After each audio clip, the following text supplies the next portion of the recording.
what kind of job do the legislators do? That's quite common for a lot of people that don't get a credit for it. Well, this is my 7th term, and it's never been part-time for me, but it seems that every year it gets less part-time than it was the year before. You know, I mean, for example, last week we were in special session on Thursday. We got called in at 10 a.m. We didn't leave until after midnight. You know, we sat around a lot during the day because there was supposed to be a deal being worked out, the bill wasn't ready, that kind of thing. You know, and up until then, the governor had 5% rescission authority, which means he can make cuts on his own without the legislature saying, okay. But only to the executive branch, which is reasonable. I mean, he should be able to cut what he wants to cut to a certain extent without legislative approval. Well, after the deal wasn't ratified, he then wanted 10% rescission authority across the board, not just in the executive branch, which was very controversial. Because, I mean, let's be honest, I get elected by Republicans, Democrats, and Independents, as do all my colleagues.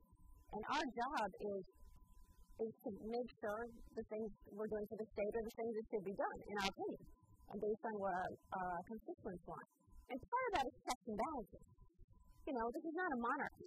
The governor doesn't make all the decisions, nor do we. But, you know, that would be abrogating part of our responsibility, which I nor my House Republican, Senate Republican caucus didn't feel it should be done, but it got passed. Well, it certainly gets more interesting all the time. I think the Senate citizens practice the state to try to figure out what that means to them. What their immediate issues, of course, is 6.35%. That everybody can have more areas of life than ever before. That 35 months is well, that makes a difference in addition to the fact that we had many sales tax exemption areas, which means we don't pay sales tax in those areas. And as of July 1st, July 1st, a lot of those were removed. You know, for example, last Friday, July 1st, I went to my yoga studio. And the first thing I heard from the owner of the studio was, today's the day, now I have to add, you know, the sales tax, all the yoga packages, all the yoga classes, and then she put on the website, sent on an email to the mailing list, and the title of that was, "We fought the state of Connecticut for years, but we finally lost." You know, and so of course I feel obligated to say, you didn't lose on that. You know, it wasn't us. You know, there are people that voted for, people that didn't. You know, the governor's idea, you know, a majority of the Senate and House Democrats went along with it, not all, but a majority, was part of his budget. Well, now, that is what your side of the aisle, if you will. Along the way, of course, we have such a great project, using all kinds of ideas and thoughts and so forth. But if you'd like to see well, now, let's turn down. We're going forward. What additional are the Republicans doing to this process at this point? Well, we already wrote our own budget in the spring and presented. No, it was presented and voted down. I mean, they did their budget, we did our budget because we didn't agree. And we presented that. And it was, you know, debated and it was voted down. You know, so, you know, at this point, the problem is the budget that we voted on, you know, was not balanced to start because it relied on this $2 billion in union concessions. The governor miraculously found $400 million the Friday before Memorial Day weekend somehow to say we only really need $1.6 billion. Fine, that was part of that. That was that union concession package. Now we don't have that $1.6 billion, so now we are $1.6 billion out of balance. And, you know, according to our Constitution, we must have a balanced budget. So that was part of going in session last week to where he wanted the 10% authority. Now, that's all well and good, but not to take away the checks and balances from the legislature. Because as we all know, it's three equal branches of government: executive, legislative, and the judicial branch. So he's within his right to say we should cut 10% here, here, and here, and then come to us and say we either agree with it or we don't agree with it. That's the process.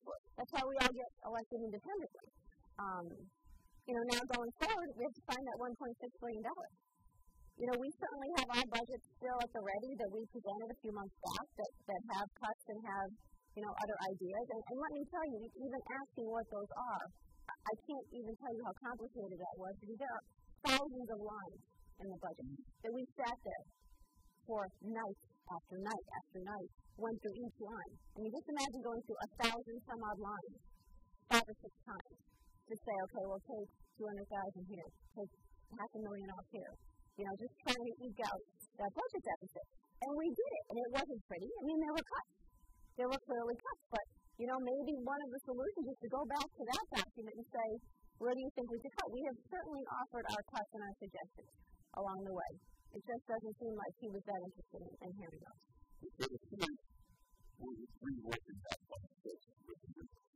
Mm-hmm. So I don't know whether the Republican suggestions from before implemented some now, perhaps to the rest of that, or something like that. Well, not that we know of. If he is, it's a secret, and I'd certainly love to know about it, and if he wanted to, we are more than willing and able to sit down with him and say, let's go over it, as we have been from day one. And from the day he got elected, we were very excited, had great hope to have a good partnership with the governor, because obviously you want the people you want, but after that, we all get elected to do one job, do the best for the state. And we had great hope for that, and our leaders sat down and had conversations with him, and at the end of the day, it kind of seemed like, and to coin a phrase of the House Republican leader, Ray Casero, it's the Lori's world we just live in.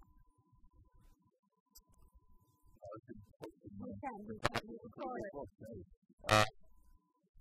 go forward, borrow time and borrow money along the way to state as it goes.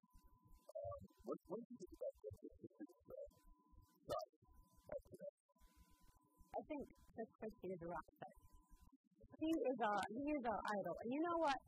That man came from nowhere. He did great work as, in the U.S. Attorney's Office and his legal background. But he came in because he wanted to help as best he could the state of New Jersey. And he made the difficult cuts, and quite frankly, so did Governor Cuomo. And I think it's very interesting. You have the tri-state area, Connecticut, New York, and New Jersey. You have 2 Democrat governors, 1 Republican. And 2 of them are great models for what you do with a budget and making the tough decisions. And one is a Democrat and one is a Republican. I give Governor Cuomo great credit, as I do Governor Christie, because they have both done a lot of things that are similar, and yet they're different parties. And yet we're all from the same area. So we have a lot of the same issues in our 3 states. Yet it seems that Governor Malloy kind of went off the beaten path a little bit there. And I think that Governor Christie, I think his comments are pretty much on point.